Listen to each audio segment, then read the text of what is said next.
Hello दोस्तों, कैसे आप सभी लोग। आशा करते हैं आप सभी बढ़िया होंगे और आपकी पढ़ाई भी अच्छी चल रही होगी। तो चलिए इस वीडियो में हम जानने वाले हैं प्रश्नवाली 2.2 के निम्न द्विघात बहुपदों के शून्यकों को ज्ञात कीजिए और शून्यकों तथा गुणांकों के बीच के संबंध की सत्यता की जांच कीजिए। पहले हम इन बहुपदों की क्या निकालेंगे, तो शून्य निकालेंगे और फिर शून्यक और उनके जो गुणांक आएंगे उनके संबंध की सत्यता की जांच भी हमें यहाँ पर करनी है। तो चलिए हम स्टार्ट करते हैं। पहला क्वेश्चन हमारे पास है x की पावर 2 यानी x की पावर 2 माइनस 2x माइनस में 8। देखिए इस संख्या में जो बीच वाला पद हमारे पास है उस पद को तोड़कर हमें लिखना है। क्या करना है, उसको तोड़कर हमें लिखना है। तो सबसे पहले मैं आपको बता देता हूँ कि जो पहली वाली संख्या हमारी होती है उसका हमें मल्टीप्लाई करना है तीसरी वाली संख्या में, यानी किस में करना है, तो 8 में।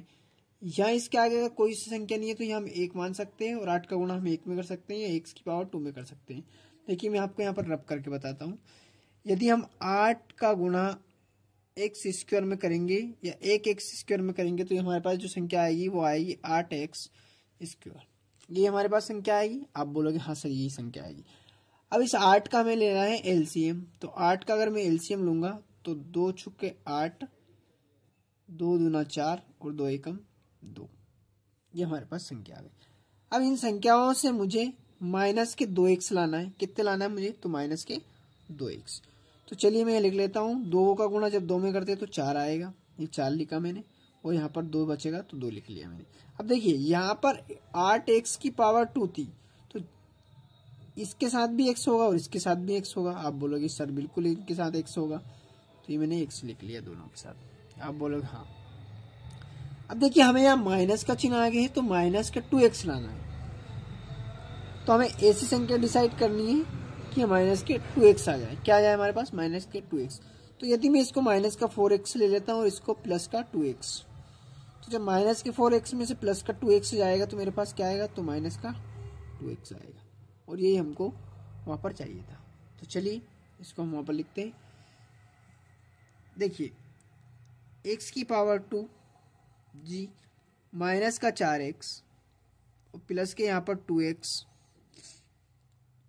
और माइनस में 8, ये हमारी संख्या थी, हमने लिख दिया। जी बिल्कुल सारी संख्याओं को नोट किया। अब देखिए यहाँ पर 2-2 के पद बनाने हमको। ये 2 पद हमारे पास हो गए और ये 2 पद हमारे पास इधर हो गए।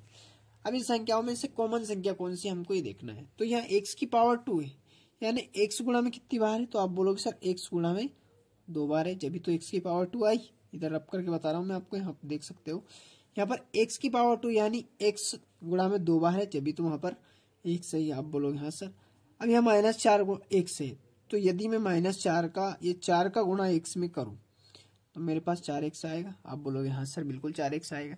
अब देखिए इन दोनों में कॉमन क्या है, तो यहाँ पर भी x है और यहाँ पर भी x है। दोनों जगह पर क्या है, x। तो मैं x को यहाँ बाहर ले लेता हूँ तो ये मेरे पास कॉमन x आ गया। अब यह क्या बचा मेरे पास, तो आप बोलोगे सर एक x बाहर निकल गया ये वाला, तो आपके पास ये x बचा। तो x मैंने यहाँ लिख लिया। फिर चिन्ह का है तो माइनस का चिन्ह है। फिर क्या बचा, तो 4 बच रहा था, तो इस 4 को यहाँ पर लिख लेंगे। तो कोष्टक के अंदर हमारी जो संख्या आएगी वो आएगी x माइनस 4। जी बिल्कुल। अब अगला कोष्टक भी सेम होना चाहिए। अगला कोष्टक भी क्या होना चाहिए हमारे पास, सेम। तो देखिए 8 में 4 गुणा अगर 2 करता हूँ मैं तो क्या आएगा मेरे पास, आप बोलोगे 8 आएगा। और यदि 2 का गुणा x में करता हूँ तो क्या आएगा मेरे पास, तो आप बोलोगे 2x आएगा सर बिल्कुल। तो यहाँ कॉमन संख्या क्या है, तो यहाँ मेरे पास कॉमन 2 है दोनों जगह पर। तो यहाँ कॉमन क्या आएगा मेरे पास, तो यहाँ कॉमन 2 आएगा। और काय का आएगा, प्लस का आएगा।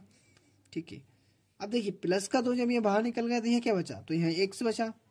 और प्लस माइनस क्या होता है, तो माइनस होता है। 2 का भाग 8 में लगाएंगे कितनी बार जाएगा, 4 बार। तो यहाँ पर x माइनस 4 आ गया। आप बोलोगे बिल्कुल सही है सर। अब देखिए एक बाहर वाला कोष्टक लिखना है हमको और एक अंदर वाला। तो x माइनस 4 ये अंदर वाला कोष्टक लिखा, x प्लस 2 ये बाहर वाला कोष्टक लिख लिया मैंने। अब इनके हमको लेना है शून्य। क्या लेना है हमको, तो हमको लेना है शून्य। तो यहाँ लिखूंगा मैं, चूंकि शून्यक लेने पर, क्या लिखा मैंने, शून्यक लेने पर। तो जो 2 कोष्टक हमारे पास थे उनको हम ये लिख लेंगे। तो x माइनस 4 शून्यक का मतलब बराबर में 0। दूसरा कोष्टक क्या था हमारे पास, तो x प्लस 2 बराबर में क्या था, तो 0। लिख लिया दोनों को हमने। जी आप बोलोगे लिख लिया। ये x वे वहीं पर रहना है, माइनस के 4 जब बराबर के उधर जाएंगे तो प्लस के 4 बन जाएंगे। x + 2 = 0 है, x वैसा का वैसे ही प्लस के 2 उधर जाएंगे तो माइनस के 2 बन जाएंगे। आप बोलोगे बिल्कुल। अब हमें सत्यता की जांच भी इनकी करनी है, तो चलिए हम सत्यता की जांच भी करते हैं। ये लिखते हैं हम सत्यता। क्या लिखते हैं हम? सत्यता। सत्यता मतलब सत्यता की जांच हमें करनी। तो देखिए सत्यता की जांच के लिए हम एक सूत्र यूज करते हैं alpha plus beta. Alpha plus beta, और इसका सूत्र होता है -b/a। जी आप बिल्कुल बोलोगे हाँ सर ये होता है। ठीक है, फिर दूसरा सूत्र होता है अल्फा डॉट बीटा बराबर, उसको यूज करते हैं हम c/a। आप बोलोगे हाँ सर करते हैं c/a। अब देखिए जो हमारा सवाल था वो हमारा सवाल था x⁻² - 2x - 8, ये हमारा सवाल था। हाँ सर आप बोलोगे बिल्कुल ये सवाल था। तो सत्यता के लिए ये किसका घात हुआ, ये जो है इसके आगे किसका हुआ है, तो ये a, ये b और ये c, तीनों मान हो गए हमारे पास। आप बोलोगे हाँ सर। तो देखिए ये b का मान क्या है, तो -2 है। a का मान क्या है, तो a के आगे यानी कोई संख्या नहीं है, क्या मानेंगे आप, 1 मान लेंगे, तो ये 1 आ गया। c का मान क्या है, तो c के मान -8 है, तो -8 लिखा। और a का मान क्या है, जो यहाँ पे a का मान है वही यहीं पाएगा, तो ये 1 आया। तो जो ये -2 था किसका गुणांक था, तो ये x का गुणांक था, तो x का गुणांक लिख सकते हैं हम यहाँ, x का गुणांक। अब यहाँ पर बटे खींचना है, एक किसका गुणांक है, तो ये x² का गुणांक है, तो यहाँ पर लिख सकते हैं हम x² का गुणांक हो गया है। अब देखिए 8 जो है वो राशि अलग प्रकार की राशि है ना, उसके साथ कुछ भी नहीं लगा हो, तो उसको हम बोलते हैं अचर राशि। तो 8 के आगे हम क्या लिख देंगे, अचर राशि। और ये एक किसका है, तो x² का गुणांक है। किसका गुणांक है, तो x² का गुणांक है। अब देखिए यहाँ पर आप बोलोगे कि सर ये भी माइनस में और ये भी माइनस में, ये कैसे आंसर आ सकता है। तो देखिए यहाँ पर आप माइनस से माइनस कैंसिल कर सकते हो, जब हम इसको लिखेंगे तो ये माइनस माइनस प्लस में अपने आप बदल जाएगा। तो हमारा क्या हो जाएगा, तो अल्फा प्लस बीटा, b का मान हो जाएगा हमारे पास 2, a का मान 1 हो जाएगा, c का मान -8 और a का मान वापिस से 1। तो आप बोलोगे बिल्कुल ठीक है सर ये। अब देखिए यहाँ पर आपको अगर कन्फ्यूजन हो रहा है तो आप यहाँ पर लिख सकते हो a = 1, b = -2 और c = 8। अपन ये भी आप यहाँ पे लिख कर भी इसको सोल्व कर सकते हो। तो देखिए आपके आंसर आ चुके हैं यहाँ पर। मेरे को लगता है आपको बिल्कुल अच्छे से समझ में आएगा, मैंने अच्छे से आपको समझाया है। यदि फिर भी आपको कोई समस्या लगे तो कमेंट में ज़रूर बताएं, हमें सुझाव ज़रूर भेजें। और इस प्रकार से हमारे अगले वीडियो के लिए हमारे चैनल को सब्सक्राइब करें, आपके दोस्तों के साथ शेयर करें और वीडियो को लाइक ज़रूर करें। Thank you.